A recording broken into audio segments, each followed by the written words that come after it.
بسم اللہ الرحمن الرحیم۔ السلام علیکم ناظرین کرام، نئی ویڈیو میں آپ کو خوش آمدید کہتے ہیں۔ آئے روز کچھ اس طرح کے انکشافات سامنے آ رہے ہیں جو بڑے اہم ہیں۔ ظاہر ہے کہ بہت کچھ بہت تیزی سے تبدیل ہو رہا ہے اور اس سب میں عمران خان کے گرد گھیرا تنگ کیا جا رہا ہے۔ ایک خبر بھی ہے کہ عمران خان کی اریسٹ کا منصوبہ بن چکا تھا 2 دن پہلے۔ عمران خان کی گرفتاری کے لیے ٹیمیں بھی تشکیل دی جا چکی تھیں، لیکن اچانک اس منصوبے کو بریک لگائی گئی۔ پھر اس سب میں ایک اور بہت بڑا دعویٰ سامنے آیا۔ جنرل فیض حمید نے لنکا ڈھائی ہے زمان پارک میں عمران خان سے ملاقات کے حوالے سے۔ جنرل فیض حمید کی یہ ملاقات اس وقت ہوئی جب عمران خان وزیر اعظم نہیں تھے اور جنرل فیض حمید بھی DGISI نہیں تھے۔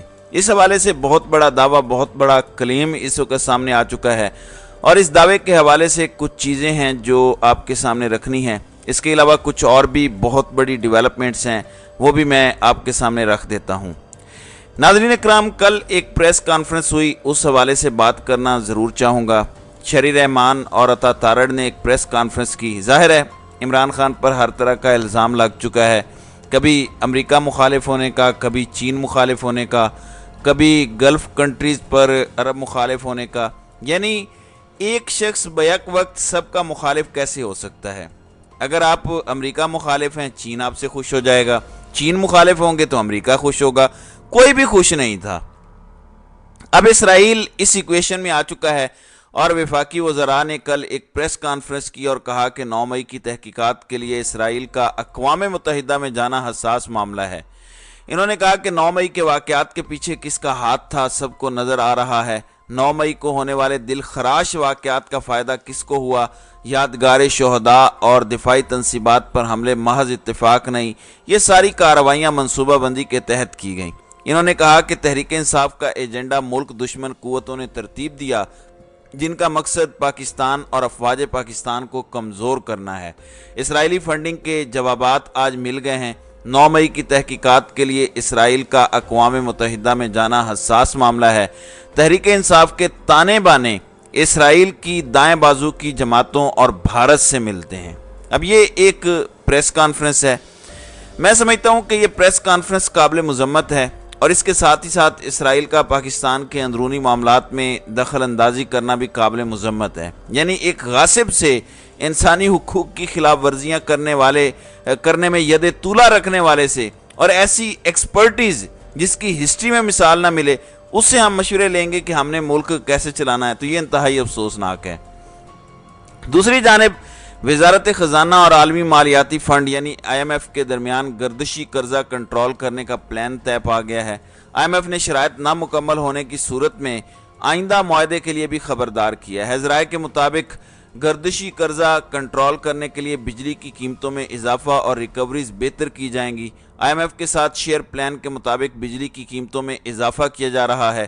ذرائع کا کہنا ہے کہ IMF نے وزارت خزانہ کا گردشی قرضہ روکنے کا پلان منظور کر لیا ہے، تاہم IMF نے یہ بھی خبردار کیا ہے کہ گردشی قرضہ کنٹرول نہ کیا تو معاہدے کی خلاف ورزی ہوگی، اور شرائط پر عمل درآمد نہ کیا گیا تو آئندہ معاہدے کے لیے اس سے زیادہ سخت شرائط رکھی جائیں گی۔ دوسری جانب پاکستان پیپلز پارٹی نے 8 اگست کو تمام اسمبلیاں تحلیل کرنے کی تجویز دی ہے، اور وفاقی وزیر تجارت نوید قمر جو پیپلز پارٹی کے سینئر رہنما ہیں، انہوں نے غیر رسمی گفتگو کیا میڈیا سے اور کہا کہ پیپلز پارٹی نے حکومت کو 8 اگست کو تمام اسمبلیاں تحلیل کرنے کی تجویز دی ہے۔ انہوں نے کہا کہ اسمبلیاں تحلیل کرنے کا فیصلہ وفاقی حکومت کو کرنا ہے۔ پیپلز پارٹی انتخابات سے قبل انتخابی اصلاحات بھی چاہتی ہے، اور انہوں نے کہا کہ موجودہ سیٹ اپ میں مزید توسیع کی ہم حمایت نہیں کرتے۔ نگران سیٹ اپ کسی صورت آئینی مدت سے آگے نہیں جانا چاہیے۔ موجودہ اسمبلی میں توسیع پر، قانون سازی پر اصولی موقف سے ہم پیچھے نہیں ہٹیں گے۔ انہوں نے کہا کہ انتخابی اصلاحات پر سیاسی جماعتوں میں اتفاق رائے ضروری ہے۔ انتخابی اصلاحات میں RTS سسٹم جیسے اہم معاملات ہیں۔ دوسری جانب پارلیمانی کمیٹی برائے انتخابی اصلاحات کے اجلاس کی بھی اندرونی کہانی آئی ہے۔ انتخابی اصلاحات کے لیے قائم کی جانے والی پارلیمانی پارٹی کے اجلاس کی اندرونی کہانی میں یہ کہا گیا ہے کہ انتخابی اصلاحات لائی جائیں۔ سب سے زیادہ مقبول ترین سیاسی جماعت، سب سے زیادہ ووٹ لینے والی جماعت، چاہے وہ 2018 کے انتخابات ہوں یا پھر اس کے بعد ہونے والے تمام تر ضمنی انتخابات ہوں، ان میں کلیئر میجورٹی رکھنے والی جماعت کے بغیر पता नहीं ये इंतखाबी इस्लाहात कैसी होंगी। लेकिन ज़राए का ये कहना है कि इंतखाबी इस्लाहात कमेटी ने 73 में से 70 मुजवज़ा तजावीज़ का अमूमी जायज़ा लिया। सियासी जमातों की जानिब से इंतखाबी नताइज में ताख़ीर पर शदीद तशवीश का इजहार किया गया। ज़राए के मुताबिक सियासी जमातों ने इत्तेफाक किया कि ताख़ीर से आने वाले नताइज तस्लीम नहीं किए जाएंगे। प्रिजाइडिंग ऑफिसर को नताइज मुकम्मल करने के लिए वक्त मखसूस करने की तजवीज़ पर इत्तेफाक किया गया। ज़राए का कहना है कि नताइज की ताख़ीर पर प्रिजाइडिंग ऑफिसर से जवाब तलबी की जाएगी। प्रिजाइडिंग अफसर इंतखाबी नताइज की ताख़ीर पर ठोस वजह बताने का पाबंद होगा। रिटर्निंग ऑफिसर मतहत प्रिजाइडिंग अफसरान को जदीद मवासलाती आलात की फराहमी यकीनी बनाएगा। ये भी एक तजवीज़ थी कि प्रिजाइडिंग ऑफिसर अपने दस्तखत शुदा मुकम्मल नताइज की तस्वीर रिटर्निंग ऑफिसर को भेजने का पाबंद होगा। प्रिजाइडिंग ऑफिसर को तेज़ तरीन इंटरनेट और स्मार्टफोन देने की भी तजवीज़ दी गई है ताकि RTS सिस्टम ना बैठ जाए। वैसे ये बड़ी अच्छी तजवीज़ें हैं अगर सही अंदाज में और अच्छी नीयत के साथ इन पर अमल दरामद हो। पाकिस्तान नाज़रीन कराम अब मज़ीद सियासी अदम इस्तेकाम का मुतहम्मिल नहीं हो सकता। किसी को माइनस ना करें, अवाम के सामने अपना मुकदमा रखें, अवाम को माइनस करने दें जिसे वो करना चाहते हैं। और अगर अवाम किसी को माइनस नहीं कर रहे तो अवाम की विल के आगे सरेंडर करें, सर तस्लीम खम करें।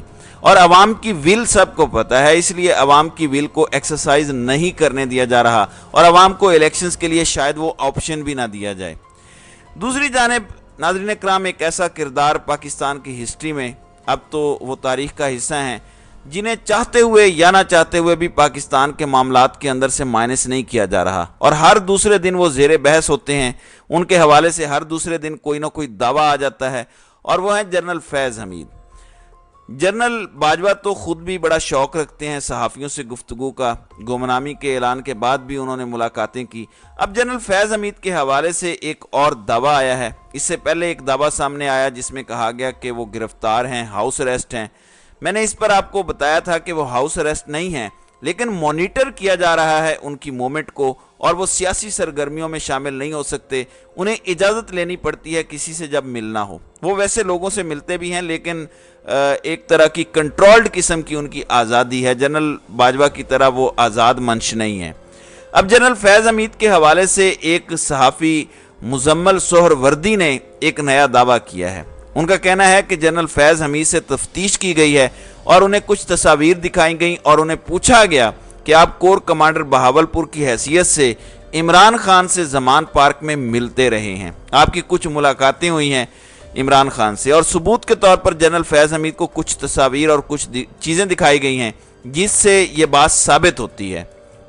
अभी सहाफ़ी का ये दावा है कि जनरल फैज़ हमीद को जब ये सबूत दिखाए गए और उन्हें यह बताया गया कि देखें जनरल साहब आप वहाँ गए हैं, तो जनरल फैज़ हमीद ने जवाब दिया, उन्होंने इनकार नहीं किया। उन्होंने कहा बिल्कुल आपके पास सबूत मिले हैं, मैं मिला भी हूँ। लेकिन उन्होंने आगे से कुछ और चीज़ें दिखाई हैं। उन्होंने कहा कि मेरे से ये सवाल आपका पूछना ही नहीं बनता कि मैं कोर कमांडर बहावलपुर की कैपेसिटी में गया, DG ISI की कैपेसिटी में गया, किस कैपेसिटी में गया, क्योंकि मैं अपने तय गया ही नहीं।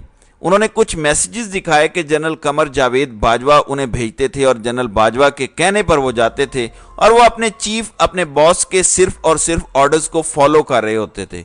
अब ये जो क्लेम आया है ये एक बहुत बड़ा क्लेम है। फिर जनरल फैज़ ने यह भी दिखाया कि उन मुलाकातों के बाद वो अपडेट्स अपने बॉस को मैसेजेस की सूरत में जनरल बाजवा को वो या कॉल की सूरत में वो जो है वो भेजते थे।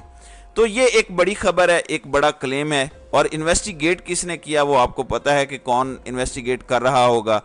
फिर इसमें यह भी कहा गया कि जनरल फैज़ हमीद ने कहा कि आप जनरल बाजवा से पूछें, मुझे क्यों पूछते हैं, आपको उन्हें पता होगा, वो करता धरता है फौज के, वो आर्मी चीफ थे। अब यहाँ पर एक नुक्ता नाजरीन कराम समझने वाला है। इमरान खान पर यह भी इल्ज़ाम लगता है कि उन्होंने मिन्नतें करके जनरल बाजवा से मुलाकातें तय करवाईं ऐवान सदर के अंदर और इमरान खान उनसे मिलते थे। अलबत्ता कहानी इसके बिल्कुल ही बरक्स थी। जनरल कमर जावेद बाजवा इमरान खान तक कुछ पैगामात जनरल फैज़ हमीद के थ्रू भेजते रहे और उस वक़्त एक सर्विंग DG ISI भी थे और इस तरह के पैगामात गालिबन इसलिए भेज रहे होंगे कि इमरान खान शायद कुछ रिगार्ड कर लें, इमरान खान शायद उनकी कोई बात मान लें। अभी मज़ीद बातें भी खुलेंगी और यह भी बताया जाएगा कि जनरल बाजवा क्या ऑफर्स देते थे या क्या डबल गेम करते थे।